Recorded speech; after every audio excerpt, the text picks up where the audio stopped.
Sunday morning, Facebook and YouTube. How are you doing? You know what time it is. It is 10:30 a.m. and it's time to give you your NFL preview. We're talking some of the games that's going to be kicking off here in the next hour and a half. I am your sports guy, Kendrick. Hope you all are having a great weekend. We got some beautiful weather here in Texas. Just to let you know, I'm also live on TikTok as well. We got some people already that popped in over there. So we're going to be talking a little NFL, giving you a preview of today's games. But before we get to that, make sure you come in, like, and subscribe to the channel. That is TFG Sports Media, as you see and scrolling, as well as Kendrick Sports Hustle. That's SporTZ, HUSTLE on YouTube. You can like and follow them both.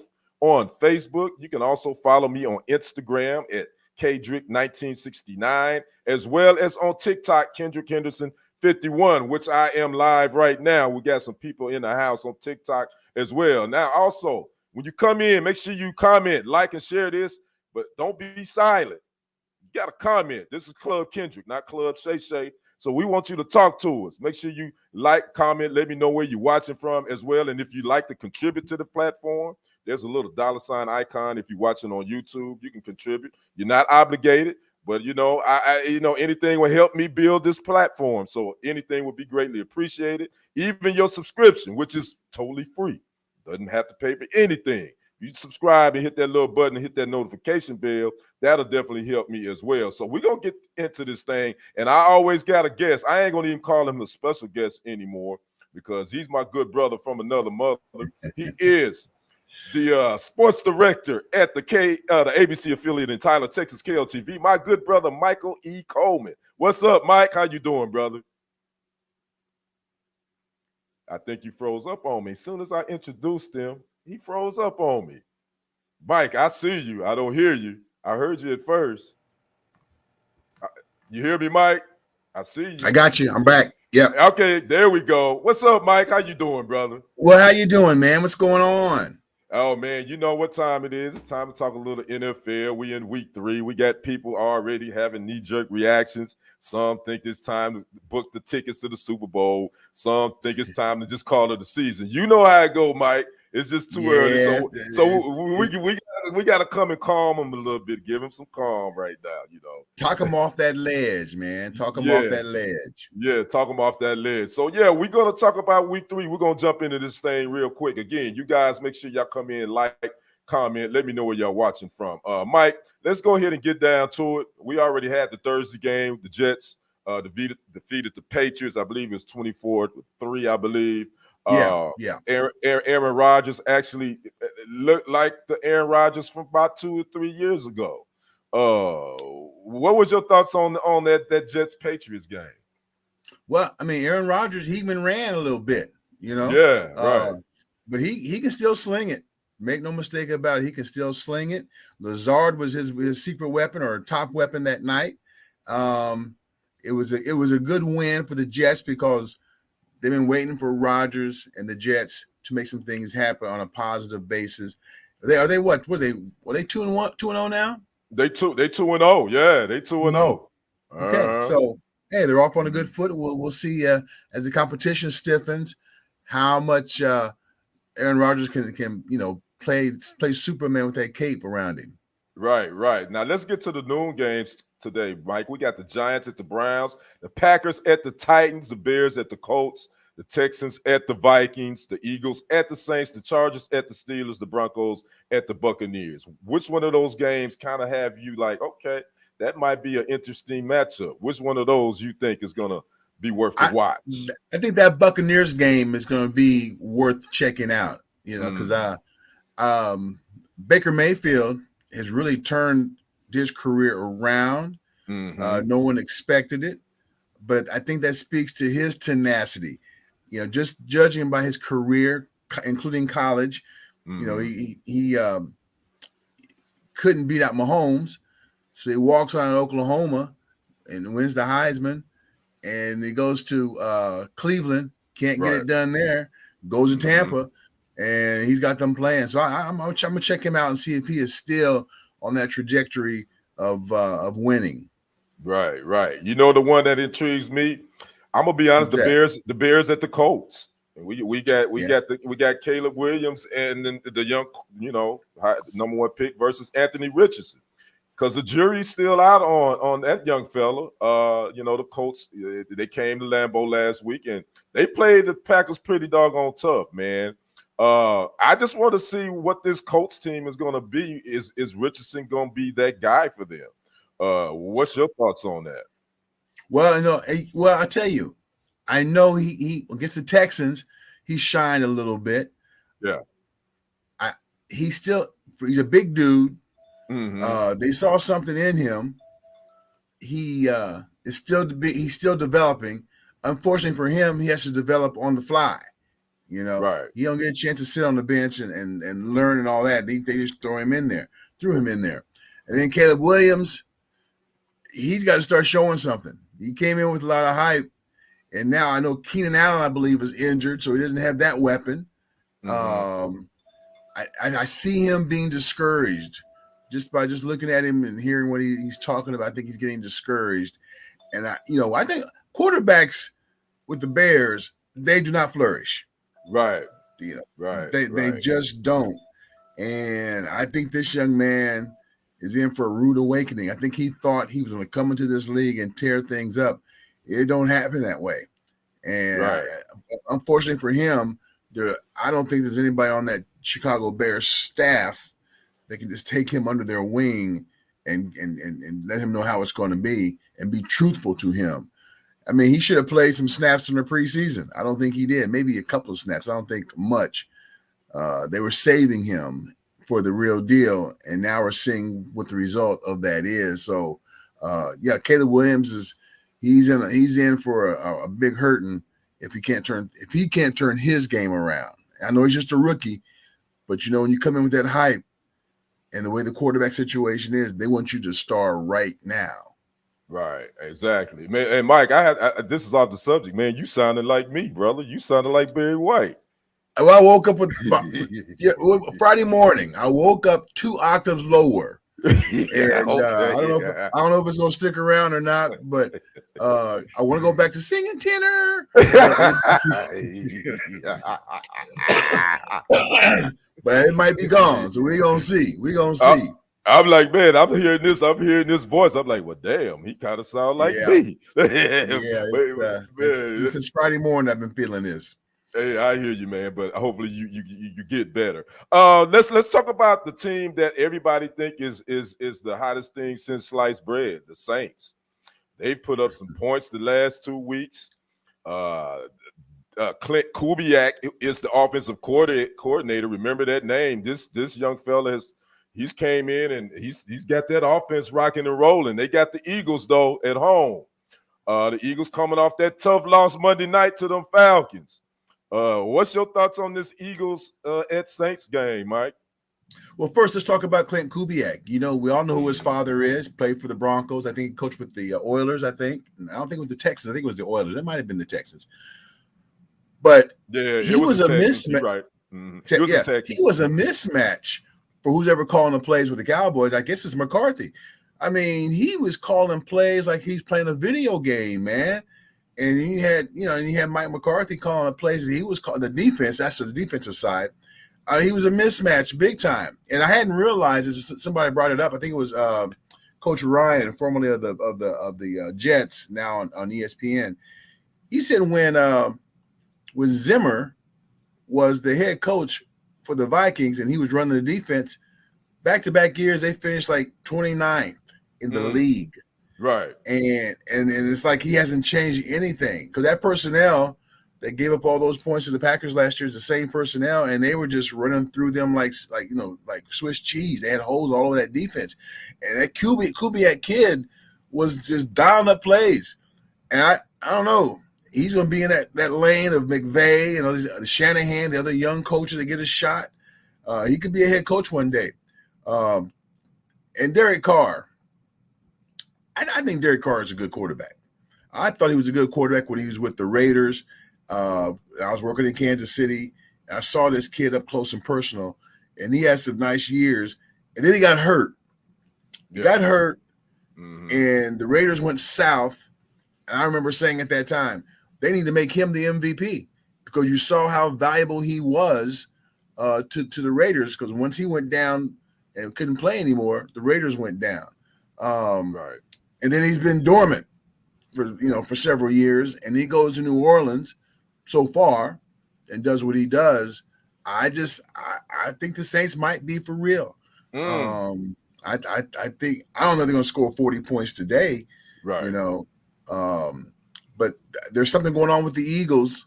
They got some stuff going on. They got some mess going on, and I just think they're distracted right now. They're not a whole team, and I know the head coach is on the hot seat. Yeah, that's kind of weird to me. And I've been reading it too, Mike. He's on the hot seat. I maybe his seat is a little warm, but it sounds like there's a disconnect from what I've been reading. Yeah. It sounds like there's a disconnect between him and the players. And I don't. When did this happen? I mean, hell, they were just in the Super Bowl. What Nick Sirianni? Wasn't he the coach when they went to the Super Bowl? Sirianni was the coach, and you'd have thought they would have added. But last year when they lost all those games towards the end of the season, something happened, and I still don't think they have figured it out. I mean, they made some good moves during the offseason. Saquon Barkley, they made some good moves, but something is not clicking, and so I think today is going to be a preview of what could happen for them rest of the way. I think they're projected to win the NFC East. We'll see, but no, that's the Saints. The Eagles are going to have their hands full with the Saints. Yeah, but I'll get to my picks later. We'll talk about that. I don't want to give it away. I think that is going to be an interesting matchup. But I also think that the Eagles may come in with a different mindset. I think this team is going to win the NFC East. I'm gonna go ahead and say it now. I think the Eagles are going to win the East. I think it's going to be between them and the Cowboys. I think like it's been the last couple of years. Right. I think the Eagles probably gonna win that matchup on today. Let's talk about two teams, man. That hell, I don't even know where the hell they going. That's the Giants at the Browns. Where are these franchises going? They gave Matt Jones, is that his name, the quarterback? Daniel Jones. Daniel Jones. Okay, I knew there's another one, and so they gave him all that money.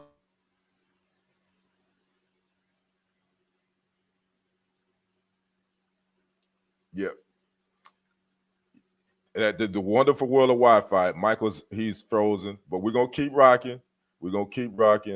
Everybody on TikTok, I want to thank you for dropping in. I'm actually live on Facebook and YouTube as well with my good brother Michael Coleman, KLTV Sports Director at the ABC affiliate here in Tyler, Texas, and we're talking Week 3 preview, some of the games that's coming up in the noon window. And then we're gonna talk about the couple of games that's going on in the afternoon window. I think I'm gonna have to bring you back in, Mike. You have frozen on me. I'm gonna bring you back in.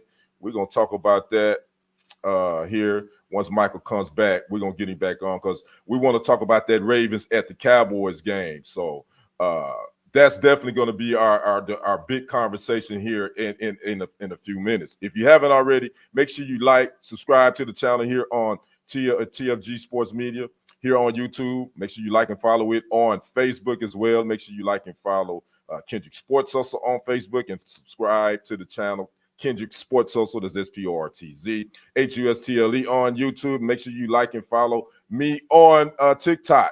Click that follow button. Share this live. Tap that screen. I want to thank those that's joined me over there. So yeah, we're gonna wait for Michael to come back. But again, the Giants and Browns. We all know what Deshaun Watson has went through. There's another allegation out there of some inappropriate behavior with a woman that happened back in 2020. And Michael and I talked about this 2 weeks ago. I just think Deshaun Watson, I don't know if he even loves football anymore. They did go to Jacksonville and got the win last week. So that's a good thing. But they also had some injuries to some of their star players. I was reading defensive end Myles Garrett has some issues with his feet. So he's probably going to be playing with that for the whole season. And he's a very important part of that Browns defense, which was like the #1 rated defense last year. So I just don't know what to do as far as the Giants. This Daniel Jones, he's not that guy.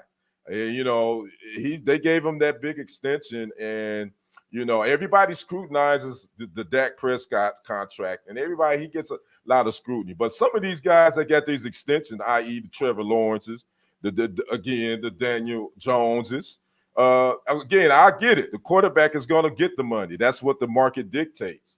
But some of the scrutiny that Prescott gets about his money that he's being paid, but nobody speaks a word about these extensions that the Daniel Jones and the Trevor Lawrence has gotten, and what do they do? What have they done? You know, so I don't know what to think about that. I think I think the Browns, again, they are in the AFC North, which is to me the toughest division, the most competitive division in the NFL.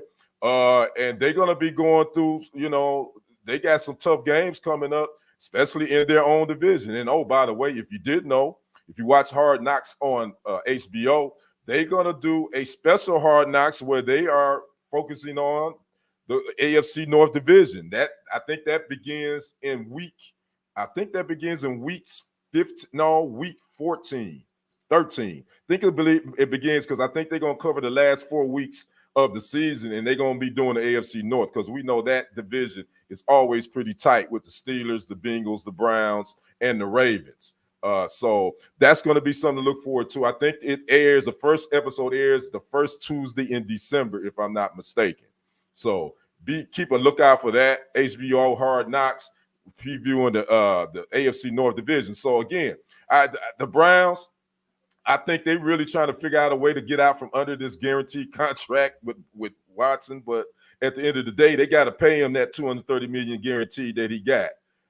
And so what next? You know, again, they basically booted Baker Mayfield out the door. Then, you know, you all know what happened with Johnny Manziel. So they just have had a bad luck with the quarterback position. And my good brother Michael is back. I was just talking about the Browns' bad luck with the quarterback position. Yeah. You know what I'm saying? With the Johnny Manziel and then the Baker Mayfield. And now, I mean, you know, this Deshaun Watson thing in my opinion, ain't working out.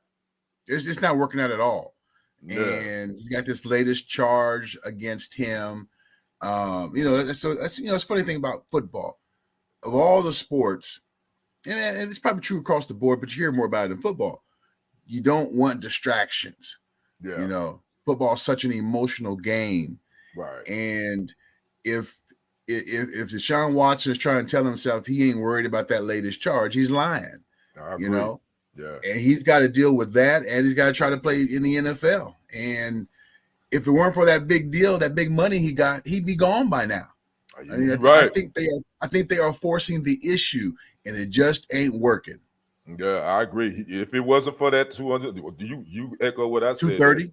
Yeah, 230, he would have been gone by now because they got it. Yeah, That's guaranteed, so they got to pay him that money. So I think they ready to just pay him and just tell him to go on his way at this point. I think that's kind of where they're at. Yeah, all right, let's move to the 325 window. Let's go ahead and talk about the Ravens at the Cowboys. I think would I say this is a must-win for the Ravens? I'm not going to say that, but I damn sure think that if they don't win this game, 0-3 is going to be tough to look at rather than 1-2. What's your thoughts on this matchup coming up at AT&T Stadium? Well, I think it's more of a must-win for the Cowboys. Okay. Because, I mean, you think about the Ravens, I don't know how they lost to the Raiders. They were up, and I don't know. Yeah, I don't know either. I don't know about that. So, right. but they're 0-2 by 4 points. Mm-hmm. Kansas City and the Raiders, AFC West. Mm-hmm. I think even if they were by chance to lose today, that they could still be in position to right the ship because of who they have at that quarterback position. Mm-hmm. You know, as for the Cowboys, it is a must win, not necessarily just to make the playoffs, but to temper reaction, to temper the noise. Right. They have to win. If they were to win, it'll be a little quieter in the Metroplex for this week. But if they lose, dude, you're gonna hear a lot of noise and a lot of talking, and it won't be among the players. It's gonna be about McCarthy. It's gonna be about Jerry Jones. Well, the Jerry Jones don't care about it, but McCarthy, his seat, if if it can get any hotter, it'll be flaming if they lose. And you brought up a good point, Michael, because I think a lot of people hadn't talked about this. Mike McCarthy is in the last year of his deal. And I think that if this season doesn't go like Jerry wants it, I think we may have another Wade Phillips. You remember when Wade Phillips, I think the Cowboys started out like 2-6 or something like that. Yeah. They fired him, and they Jason Garrett took over. And I think if this goes like that, I think McCarthy would be shown the door, and Mike Zimmer would be the guy. And I think that's what you did. You'll have. Now I wouldn't say the pressure's on the Cowboys, but I do know they got to play. That defensive performance they had was straight trash. And I think that's the baddest, the biggest thing. They got to play better defensively. And again, how are you going to defend Lamar Jackson and Derrick Henry? Because we know that those guys, the Ravens, can run the football. And Alvin Kamara had a freaking field day running the football. No, he did. So today, so today they're facing two Alvin Kamaras, in Lamar and in Derrick Henry. This is, and the offense is going to score some points. Yeah. And more than field goals. Yeah, more than field goals. Yeah, right. We were marching last week, so these field goals ain't gonna cut it, for them. If they even kick a field goal, who? I don't think they scored 19. Did they score 19? Is what they went? Did they score? It was 19. They kicked a couple of field goals, I want to say. Yeah. I think they kicked. They kicked. They did. Because I think they only scored one offensive touchdown. I think, but the thing about the Ravens, their blueprint is defense. Yeah, and secondary. Mm-hmm. If they take away CeeDee Lamb, Brandon Cooks is going to have to. He'll catch the ball, but they're going to have to put him more in the game plan because that defense is. They're not going to worry about you running the ball. They're not. And they're not even thinking about you running that ball. I mean, they'll keep themselves honest, but this is where that run game, the lack of a potent run game is going to really hurt the Cowboys because they don't have anything to occupy the Raven defense versus the passing game. So they're not going to run that ball. Yeah, they don't have any burners. Right. Ezekiel Elliott is a shell of himself. Rico Dowdell, he's pretty decent, but they don't have anybody that scares them at their running back position. No. As far as and that. So now is Jake Ferguson going to play? Now that's the key too. I he didn't play last week. That's one of Dak. That's one of his safety blankets. I'm assuming I hadn't seen anything. I heard he looked good in practice. I had some sound with Dak Prescott, mm-hmm. and he was saying he looked good in practice. But that I don't know if that means he'll play. Right. But even if he's only 80%, 70%, he has to play. Right. Yeah. At this point, he just has to play. Yeah. Right. All right. Well, that's going to be an interesting one at AT&T. So we see what happens. Let's talk about this other one. Then we're going to move to our pick six: the Rams at the Niners. Wait, or is it the Niners at the Rams? I can't remember. I think it's the Niners at the Rams. The Niners they walking wounded, Mike. They got a lot of their weapons aren't going to play, and this is definitely going to put a lot of pressure on Kyle Shanahan, and they calling plays for Brock Purdy. What's your thoughts on this Rams and Niners game? Well, Purdy has benefited from having the weapons and having healthy weapons around him. You got McCaffrey, who's on for a while.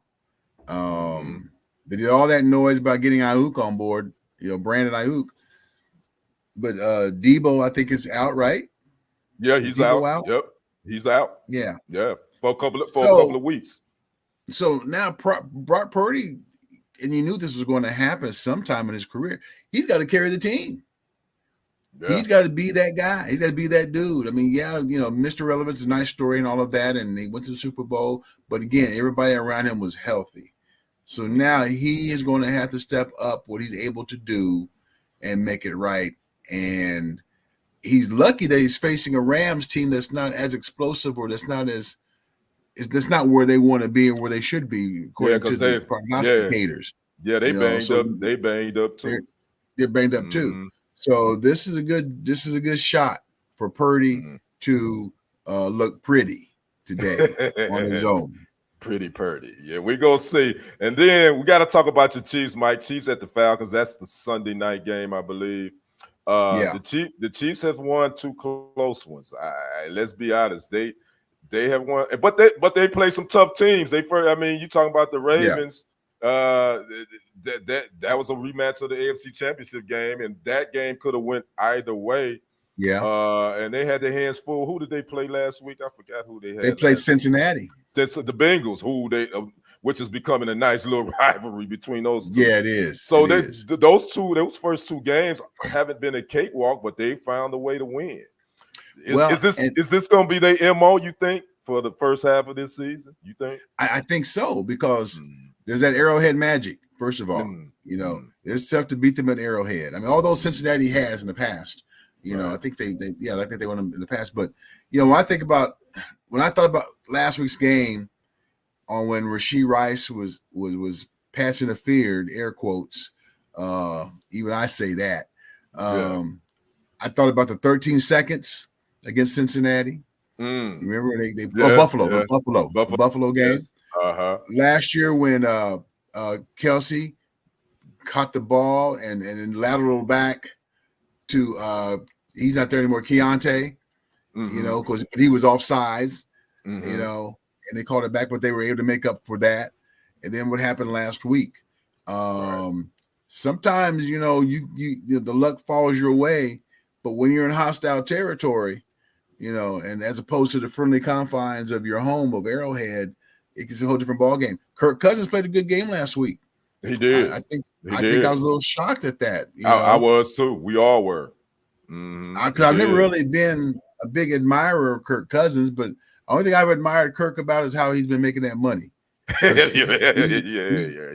knows how to get that money. He done got that bag a few times. Yeah. Oh, yeah. So I thought that, and they got the quarterback they drafted. What's his name? Michael Penix. Michael Penix Jr. Yeah, I knew his name was Michael. Can't remember his last name. So no, I think Kirk Cousins is going to have a good game, but it's going to be interesting to see. And what's his Kelsey? He only had 34 yards last week, I believe. I know, right? He hasn't been in his zone. What's going on with that? And so Chiefs are still in the proving mode of can they be worthy enough to win number 3 in a row. And so I know we're going to do our picks later, but this is folks, don't underestimate the Falcons tonight. I said that too, Mike, and I'm with you on that. So we're going to give our picks here in a second, but I just want to give a couple of news and notes that I came across. Mike, we talked about the Niners. They are injured. Greg Kittles is out, hamstring today. They also will be without McCaffrey and Samuel, so they will not play today. The Texans running back Joe Mixon, ankle, he's out versus the Vikings. He won't play. And teams are expressing interest in trading for Panthers quarterback Bryce Young. I read that earlier this morning. Mike, what is going on with this Bryce Young situation? What's your thoughts on that? Did the Panthers, the head coach Dave Canales, did he do the right thing in bitching this young fella? I think he bitched him too early. I agree. We on the same page. I mean, would you see during training camp? I mean, whatever you saw in training camp, how all of a sudden it dissipated. I mean, forget about the and whatever, that they are, because you're going to be that anyway. You know, because you're just not a good team. And so now, you're messing with his head. The quarterbacks, they have a different mentality, the confidence thing, and if Andy Dalton gets hurt, who you going to roll out there? You're going to bring right back Bryce Young back there. There you go. That's what you're going to do. And now, and again, that's even more confusing. I just think they did it too early. And the Panthers they're not an upper echelon team. No, because not at all. Because it's not just Bryce Young. You got some other folks there. If you're gonna bench Bryce Young, there's some other guys you need to bench. Right. And so I just think that's their first mess up is benching this guy. Right. And other teams, yeah, they're like, yeah, we want this guy. We'll trade for him. Yeah. But I don't think they're not going to let him go. They're not going to let him go. Nah. Because which contradicts what they're doing. They don't want to let him go because they don't want him to burn them down the road in terms of if he flourishes. Exactly. You know, it's like Baker Mayfield. Mm-hmm. You know, it's like Kareem Hunt. You know, Chiefs bring back Kareem Hunt. Right. You know, you should have let him go, but you did. And they succeeded without Kareem Hunt. That's a different story, different situation. But no, they should not have benched him. And now they got a quarterback whose mentality is kind of fragile. And when he comes back in eventually, it ain't going to help matters any. He's going to pick up where he left off after week 2 because of what you've done to this guy. Yeah, and I think you've probably killed the confidence of the young fella at this point. But again, we're going to see what happens with that. Now, before our picks in, Mike, I'm gonna read 2 lists to you. I'm gonna read a list of the 0-2 teams right now and a list of the 2-0 teams, and I want to get which one of those teams are surprising to you. Let's start off with the 0-2 teams first. The Ravens, the Bengals, the Colts, the Titans, the Jags, the Broncos, the Giants, the Panthers, and the Rams are all 0-2. Which one of those teams are you surprised at being 0-2? Well, probably the Rams, probably the Ravens. I'm surprised. But then you just mentioned it. Look who they opened up with, the Ravens. Right. I am shocked that Rams are on at least 1-1. Yeah. Everybody else, I'm not surprised. Yeah, I'm with you on that. I said the same thing. I'm definitely surprised, and I have to kind of throw the Bengals in there too. But then I look at their schedule. I kind of Bengals. They should be 1-1 though. The Patriots came in and beat them. But again, I'm definitely more surprised probably of the Ravens and the Rams. Now here are the 2-0 teams: the Bills, the Steelers, the Texans, the Chargers, the Chiefs, the Vikings, the Saints, the Bucks, and the Seahawks. Which one of those teams are you surprised at being 2-0? Seahawks. Let's see. And the Steelers. Yeah. So we even before the season started, they were doomed no matter who was at quarterback. Right. But that Mike Tomlin factor is there. Mm-hmm. And I'll say the Bucks. Baker's been playing. I'd say the Bucks are surprising 2-0. You picked every one of the teams that I said when I looked at this list. I'm like, those are the 3 teams that I wouldn't think would be 2-0 at this point. So just keep an eye on that. Again, Super Bowl champs aren't crowned in September, ladies and gentlemen. Just because you 0-2 in September doesn't mean that you can't turn that ship around. So quit with the knee-jerk reactions and all that stuff. So we still got a lot more football to go. Now let's get to our Kendrick's NFL Pick 6, Mike. I picked 6 teams, 6 games that I find interesting, and I go from there. I have to say, in week 1, I went 5-1. I did pretty damn good in week 1. Week 2, I was 500. I went 3-3. So here we go with our NFL Pick 6 for week 3. We got the Texans versus the Vikings, the Eagles versus the Saints, the Packers versus the Titans, the Ravens versus the Cowboys, the Niners versus the Rams, and the Chiefs versus the Falcons. Mike, who are your pick 6 out of those? Okay. I've got the Chiefs. I got the Ravens. Mm-hmm. Give me the others. You got the Chiefs and the Ravens. The Packers and the Titans. I got the Packers. Okay. The Packers winning. Okay, the Texans and the Vikings. Texans, because I'm really shocked that the Vikings are where they are. I just with the quarterback that they have, So I'm going to say that Cinderella, that whole thing ends today. So I'm going with the Texans on that one. Yeah, the Niners and the Rams. Ooh, that's a toss-up, but I'll go with the Niners. Okay, and the Eagles and the Saints. I'm going Saints. Okay, there you your picks, and our good brother Stephen Anthony Jackson has made his picks. He says he's going with the Texans, the Eagles, the Titans, the Cowboys, the 49ers, and the Chiefs. Those Okay. are Jack's 6 picks. Mine, I'm going with the Texans, the Saints, the Titans. I know Packers fans, don't throw me out the crew. I just think that Malik Willis, he's gonna hit some speed bumps against his former team. The Cowboys, the Rams, and I got the Falcons upsetting the Chiefs. I just think the Chiefs has won 2 nail biters, and I think this one is going to be one that is probably going to go down close, but I think the Falcons going to put us out. Steve also says the Chiefs defense will take care of Kirk Cousins. Okay, there you have it. That is from our brother Jack. We going to see what happens. Black Jack. So, all right, we're getting down to our freestyle moment. We're about to get up out of here, guys. But I want to mention this, Mike, because I know you can talk on this. I don't know if you saw that Miami Dolphins legendary running back Mercury Morris died last night. Oh. At the age of 77. His family would post it on social media that he had passed away at the age of 77. He was a 2-time Super Bowl champ.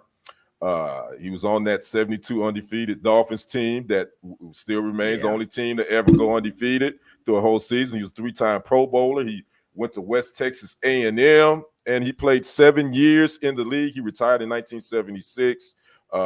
He had 29 touchdowns and 3,877 yards rushing in his career. Mike, Mercury Morris, one of the Miami Dolphins legends. I was a Mercury Morris fan, and you know who his backfield mate was in college who died this year? Who? Dwayne Thomas. No, I did not know that, Mike. They both played at West Texas State together. Yes, man. Wow. Yeah. Because I love me some Dolphins, and I read about that a long time ago, you know. But when Dwayne Thomas passed away, I thought about Mercury Morris, and you know, and that wow, that's something. Mercury Morris, he was, you know, he's probably one of the first athletes, even before Thomas Henderson, to get caught up in that drug situation, you know. Being in Miami, of course, and what they got down there in Miami. So, well, rest in peace, Mercury Morris. He was a colorful guy. You know, him, Jim Kick, and Larry Zonka. Larry Zonka. The 3-headed monster in that backfield, man. They were fun to watch. And then you got Paul Warfield on the outside. I mean, we could go on and on about that team of 72. So, okay. I did not know that. Yeah, man, and I you know what's interesting, because you know I think the year when the Patriots was on the verge of they was possibly going to become, you know, the second undefeated team possibly. Yeah. And I always remember that they you know they always got sound with Don Shula, Larry Zonka, and Mercury Morris, and Mercury Morris always came across as that old dude, like, yo, y'all not taking our record. His energy. Every time I watch the interview with him, I always thought, like, yo, he ain't. Hey, y'all not messing with Mercury Morris. He's not gonna give y'all no love. He's because we the first that did it.